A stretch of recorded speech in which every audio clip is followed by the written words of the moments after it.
Welcome back to Higher Hazard, our podcast about bridging global cultures, celebrating the good and the bad, milestones, and growing together. Welcome back. Welcome. It's so lovely to once again be sitting in this couch. On the couch. Having a white wine spritzer. So this is part 2 of our kind of bumper marathon episode about toxic relationships. We kind of left off the last episode about boundaries. How do we get out of these toxic relationships? So highly recommend listening to part 1 if you want to learn about toxic relationships. If you don't, then that's fine. You can just get right into this one. Let's just get right into boundaries, baby. So last week we spoke about toxic friendships, and I think we've got quite a good couple of examples from popular culture. We Totally. think Serena and Blair from Gossip Girl. Yes. They were the worst. They literally were always manipulating and pitting Constantly each other against, fighting. Constant. and literally doing things to ruin the other one's life. Very dramatic. Listen, it's very dramatic. All set like against the most perfect like New York backdrop. And then you're like, I want to be Blair, I want to be Serena. But yes, exactly. so toxic. And Monica and Rachel from Friends. That is such an interesting one because there'd be a lot of people that will disagree. But if you actually really delve into their friendship, it was so toxic. Monica just wanted Rachel and her brother to get together. And yes, they did get together at the end. But they shouldn't have. I stan Joey and Rachel. Yeah, so do I'm I. such a Joey and Rachel stan. But Monica was highly toxic. And very As a dependent character. on Rachel. And so dependent But on Rachel. Rachel was also super codependent on Monica, and also just quite mean to Monica sometimes. So mean. I mean, never mind all the fat shaming in Friends. Oh, but anyway, that did not age well. I think not a lot age of well. shows haven't aged very well. No. But we keep seeing these friendships come it's alive, toxic, and yeah. I mean, they're fun to watch, but not so much fun to be in them. Yeah. What would really help in all of these scenarios would be some healthy boundary setting from these people. Maybe Yeah. something that they could think about. I do think it's really important that we note right from the beginning that we're talking about healthy boundaries here. We Yeah. are not talking about boundaries that are poorly constructed and really just put in place to manipulate and control other people. Yeah. Those are not what we're talking about. And That those is not a boundary, though. not a boundary, No. exactly. And I think a lot of people misunderstand what a boundary actually is. So I was doing a bit of Google research, and I think Google said it in such plain English that it's so easy to understand. Boundaries make it clear to the friends in your life what you want and what you will accept. The reality is, if you're putting in a boundary and that individual that you're putting that boundary in does not want to accept it, then they do not need to be part of your life. Yeah. And I don't even think it needs to be grey. I really don't.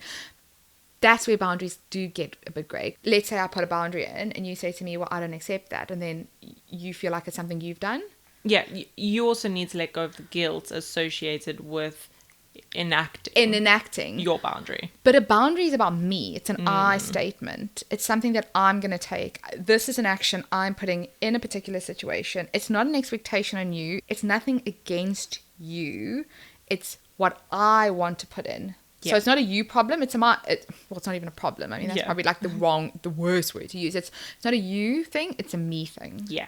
It could be something as small as a friend keeps on asking me to go for coffee and I don't want to go, but I go all the time because I don't want to feel guilted into. I'm not going to go. Yeah. Like, I'm just going to say you'll only go no. once a month.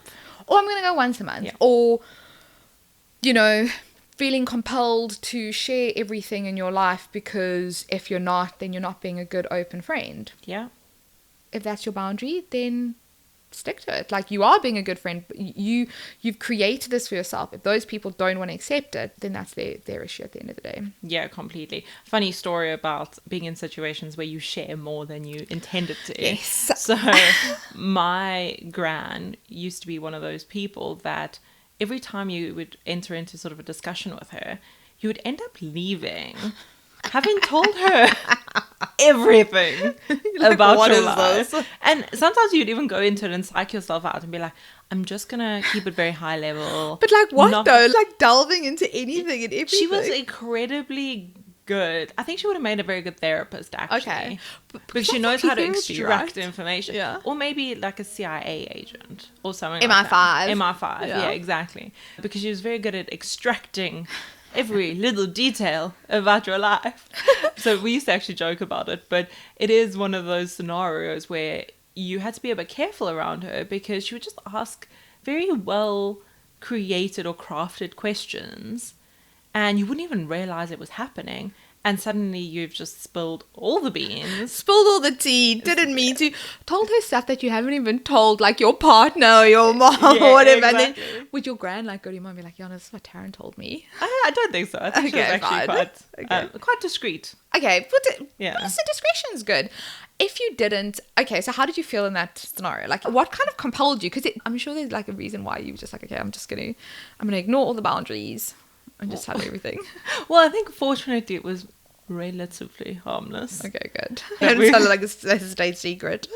But it was just so fascinating how you can be in scenarios where you are unwittingly sharing large parts of your life, even when you are actively trying not to. Well, I literally have been in exactly the same situation. Like, honestly, you almost like you're talking to keep other people happy. It's like you are so worried about what they're thinking about you at the time that, you know, you could have gone into a situation or scenario or discussion with, okay, I'm not going to say this or whatever the case is. And then to keep other people happy, you just end up spilling your guts and you're like, I did not mean to do that.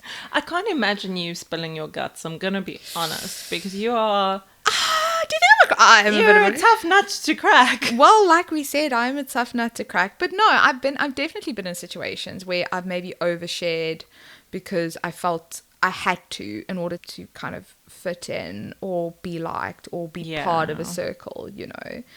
But it goes against any of my boundaries. I do think boundaries can change. Oh yeah. I think boundaries can totally change, and I think boundaries need to be loosened up depending on the situation.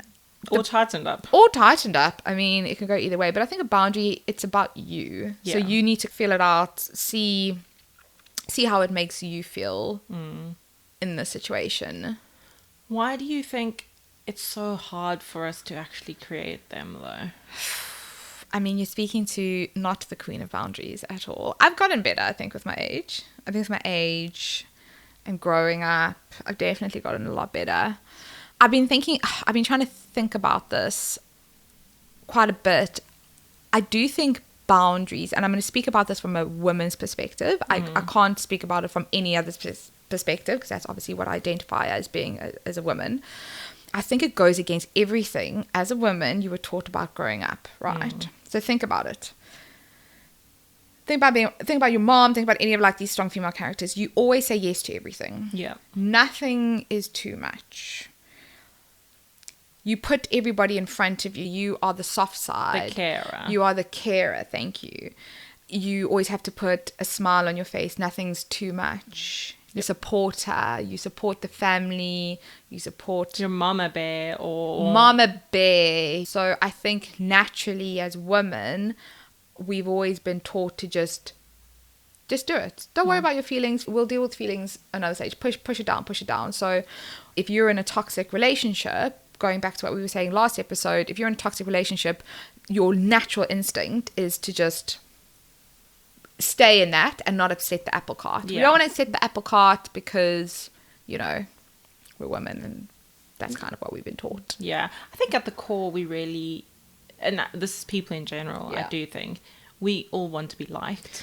Yeah. And so we'll do lots of things that maybe make us uncomfortable or difficult. I mean, I would hate to be 16 again, but peer pressure and all Peer those things are pressure. real because you want to fit in and you want You to want be to fit liked. in. And also you don't want to be unpopular or difficult. You know, we spend so much time trying to not be difficult. Think of like movies and stuff growing up and also like conversations and, you know, angry woman. She was so angry. Like Yeah. that's been portrayed quite a bit, I think. And only now more and more people are starting to talk about it, about Yeah. how like difficult naggy.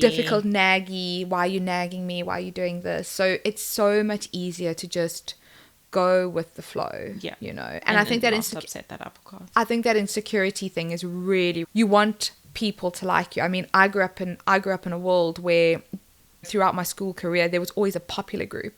Oh yes, the popular group, you know, and you would do wanted to be part anything to be part of the popular group, disrespecting your boundaries, not putting boundaries up, just saying yes, being a yes person, just so that you could be part of this popular group. Because you want to be the cool girl. Everyone wants to be the cool girl. Of course. We are the cool girl. I mean, you're cool. What is a cool girl? No, Actually, we are cool girls. Actually, exactly. What is a cool girl? What is the definition of a cool girl? But I think that's the point. And you only really realize that Yeah. a lot later in life. And a lot of that is then creating those boundaries and also just not giving a shit. Not giving a shit. So I think you're probably better at putting boundaries in place than I am even. How does it make you feel when you put those boundaries in place? Oh, it is so uncomfortable. It is so uncomfortable. My body's literally screaming, like, what are you doing?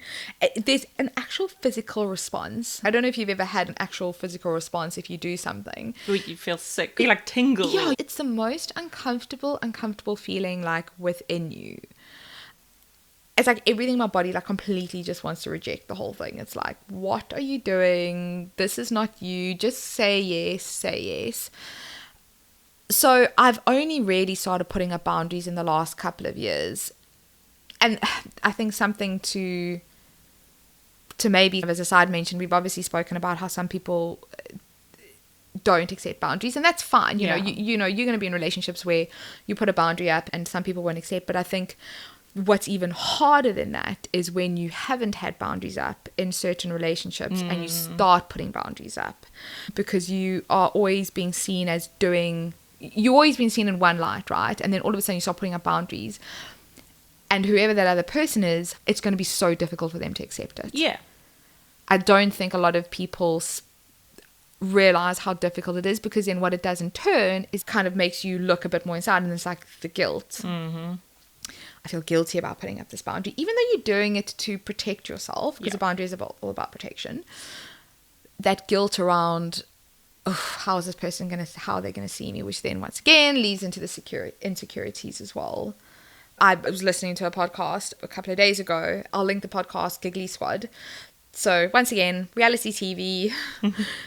Paige and Hannah were on Summer House. Hannah left, Paige is still on Summer House. So Paige and Hannah have got this podcast called the Giggly Squad. And they were also, funny enough, talking about boundaries and talking about friendships and whatever. And what they were saying, like, as a female, like, the minute you start putting boundaries in, it's that guilt, it's that insecurity. But then you also, like, start thinking, like, am I being dramatic? Am I being dramatic about this person's behavior? Like, why do I feel like I need to put a boundary in? And you start second guessing yourself as well, where we shouldn't. Like, you should just be able to put a boundary up. In the perfect scenarios, put a boundary up, let somebody accept it, and you move on. Yeah. But it doesn't happen that. Do you think you always need to communicate a boundary? Oh, that is so difficult. How do you communicate a boundary?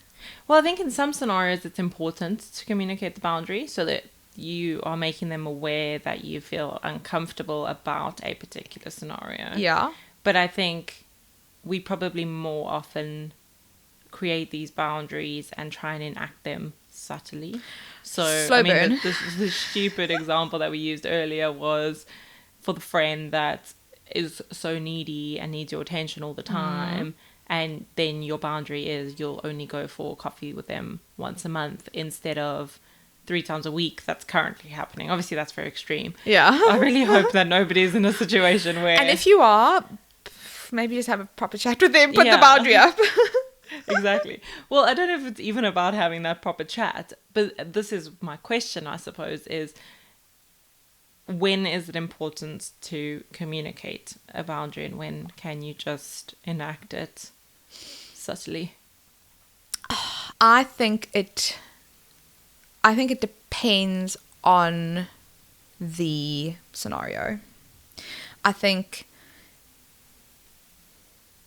if you as a person do not like confrontation, because the reality is the minute you put up a boundary, it's going to be confrontation. Yeah, exactly. And you also don't want it to become a big hoo-ha. 100%. But once again, why don't you want it to become a big hoo-ha? Because we've been taught Don't be We don't difficult. wanna upset anyone. We don't want to upset anyone, right? So maybe chuck that all out the window and actually tell the person, okay, but let's say we're not going to do that. Yeah, but we also want to approach relationships with empathy. You do and want to have care. empathy, and you do want to have care. So you want to protect yourself, but also you don't want to be overly like sometimes you're not in a position to be able to tell the person No. what they're doing wrong or Yeah. what the unhealthiness is of the Yeah. relationship. And Sometimes all you you can can't. do is create a boundary between you and whatever that may be, you know. I'm actually not going to reply to their message every day. I'll do it on Fridays. I'm going to do it once a week. I really think it depends on the situation, because sometimes, because of the nature of the relationship, to physically put that boundary in and say to that person, I do not like your behavior because of X, Y, and Z. This is how it makes me feel. You might not get a response that you're wanting. Yeah, that's true. What is the give? You know what I mean? You kind of do need to decide what the reaction could be, and is that reaction something? It could be an end. It could be an end of a relationship. Is that something that you're willing to say? Okay, yes, I accept that, and I'll move on. Yeah. I think it depends on the type of person. I think some people are a bit more open to accepting boundaries. Yeah. So maybe if individuals are not open to accepting boundaries, then that slow burn, you know, kind of slowly but surely petering off. And if an opportunity ever arises where you can have the discussion about how the relationships change, then I think be honest. I do think you need to be honest. If the person that you're putting a boundary up against is coming to you and asking questions like, why are you acting like this?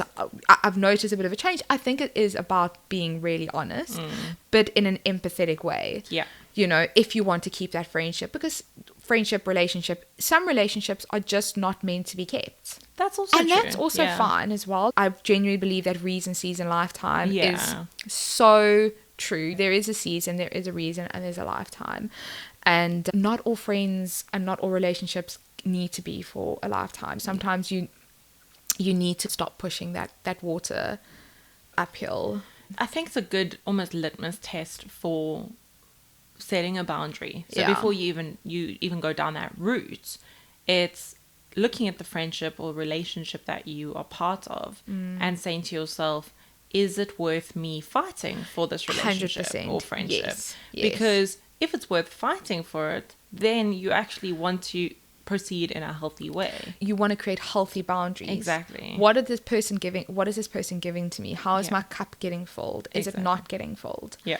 And there are Yeah, these so- scenarios where you are going to have a relationship with that person one way or the other. You know, Yeah. family could be an example of that, where there are instances where they're not going to stop being your family. And it's obviously it's wholly problematic. Then Yes. I'm not saying you shouldn't cut people out of your lives just because they're family, but that is one of the pieces that are going to make it more valuable for you potentially to try and make work. And So- that's about putting in those boundaries then in that relationship. Sorry. No. I was going to interrupt you.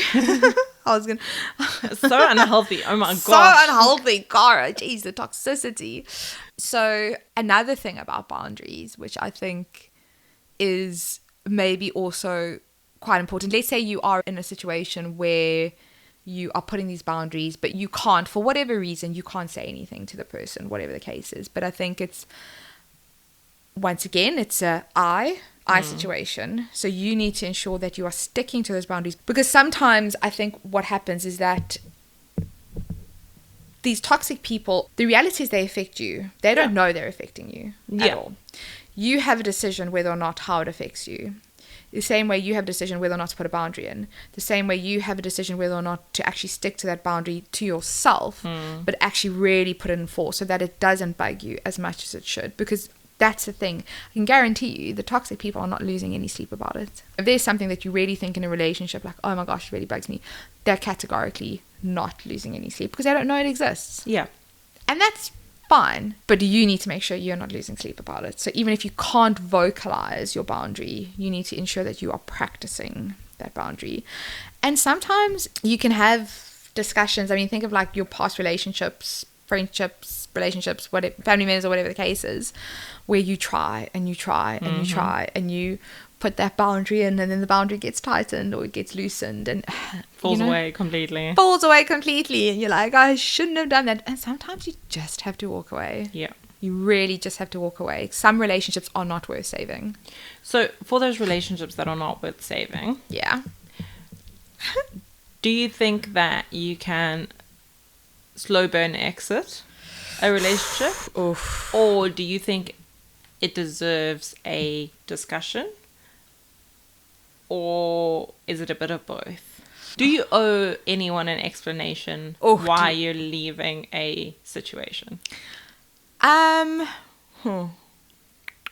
not friends with any of my exes or people that I've walked away from because there's a reason where I'm not friends with them. And I sometimes think it's okay to just have the conversation. If they don't accept it, Walk away. walk away. Literally walk away. I think it depends if you're in a relationship where because the boundary that you're kind of trying to put up could come from scenarios that are constantly happening. You know, when you're constantly having the same conversation over and over and over and over again, and you're like, this person, and then all of a sudden you wake up one morning, you're like, I actually can't take it.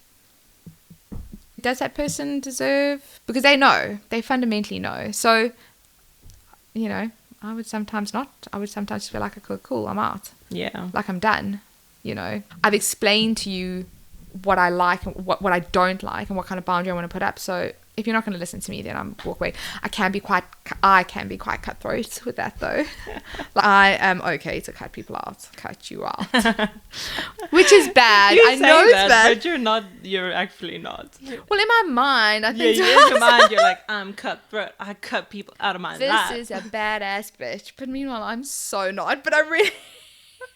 Really, you know, you see like some people, you're like, I really want to be like that. Yeah. It's like so. But manifest.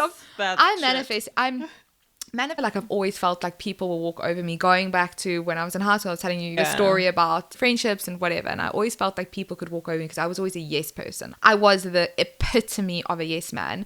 Cara, jump into the swimming pool with your clothes on. Okay, I'll do it because I wanted to be liked. I was insecure. Want to be fun. I wanted to be the fun, cool girl, you know.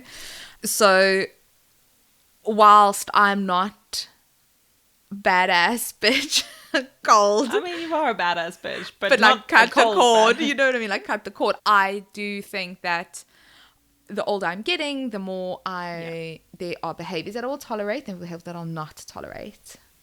I don't think you could have said it better. And friends are the family we choose. We have to choose them wisely, and you have to be around people that fill your cup. Yeah. No, I think you really, really do. I got one sort of friendship that has ended, and I mean we'll still once in a while message each other, you know. Yeah. How you doing? Hiya. Saw that you, I don't know, painted your wall. I don't know, on Instagram. Yeah. But I think there are examples where you know that the friendship is not right. Yeah. And you sort of just slowly walk away. Don't really make plans as often. You slowly just walk away. You stop the communication. Slow it down. And then eventually it sort of stops and you just move on, and then that's fine too. And that's okay. That's completely okay. But have you ever been in a scenario, I was just thinking, have you ever been in a scenario where you've done that? And has that person ever confronted you? No. I think it sort of becomes mutual. I think it becomes mutual. Where you both realise that you're probably not good for each other. Yeah. And you don't actually want to be part of this friendship anymore. Like, I'm good. I'm totally good. Awesome. Well, I think we've covered a lot about... We have covered a lot. It's boundaries are very, very interesting. Friendships are very interesting. Oh, yes.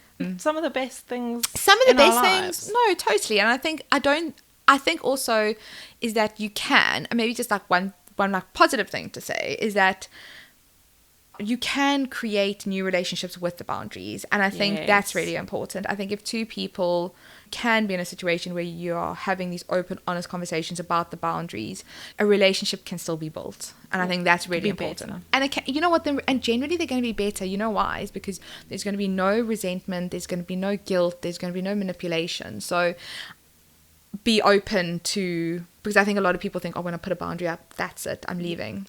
closing shop sort of thing. So That's not a boundary. that's not a boundary. So I think definitely just knowing that boundaries can be put in and relationships can still be built in with healthy boundaries. Yeah. Love it. Absolutely love it. So that was good. I Part feel like I've two. just had a therapy session. I don't know about you. Yeah. I mean, it always is. It always is a therapy session. I've been speaking too much. Next time we're recording, we're in Brazil, baby. Yeah, we are in Brazil. So we are going on the road. We're going on the road. You guys are coming with us. Yeah, we'll take you. We'll do a couple of videos.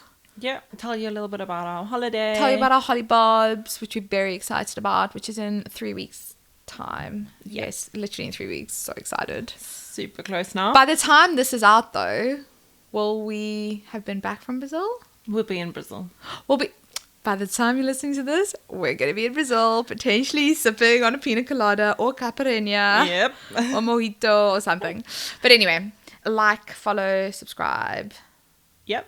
Do all the things. Do all the Comment. things. Share. Share. Awesome. Bye. Bye.